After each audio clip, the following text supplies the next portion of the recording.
మనీషా తన మాటలతో జానుని ఎంతగానో బాధ పెడుతుంది. దాంతో లక్ష్మి మనసులో, మనీషా నా చెల్లెల్ని ఏడిపిస్తావా? నచ్చిన మగాన్ని సొంతం చేసుకోలేనప్పుడు, అతన్ని సొంతం చేసుకోవడానికి అడ్డుగోడల్ని దాటలేనప్పుడు గుండె ఎంత విలవిల్లాడిపోతుందో నీకు కూడా తెలిసేలాగా చేస్తాను అని చెప్పి అలా లక్ష్మి మనీషా చూస్తూ ఉండగా కావాలనే మిత్ర రూమ్లోకి వెళ్తుంది. ఇక అలా వెళ్ళి డోర్ క్లోజ్ చేస్తుంది. మీరేంటి సంయుక్త గారు నా రూమ్లో అని చెప్పి మిత్ర అంటూ ఉంటాడు. ఇక అప్పుడు మనీషా లోపల ఏం జరుగుతుందోనని కంగారు పడిపోతూ వెళ్ళి మిత్ర డోర్ దగ్గర నిలబడుతుంది. ఇక అలా దొంగచాటుగా వాళ్ళ మాటల్ని వినాలని ప్రయత్నిస్తూ ఉంటుంది.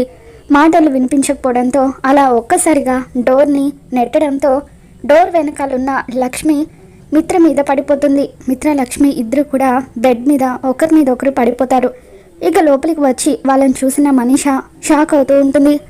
మొత్తానికి అలా లక్ష్మి అయితే మిత్రకి దగ్గర అవుతూ ఉంటుంది. మరి ఈ వీడియో మీకు నచ్చినట్లయితే తప్పకుండా లైక్ చేయండి.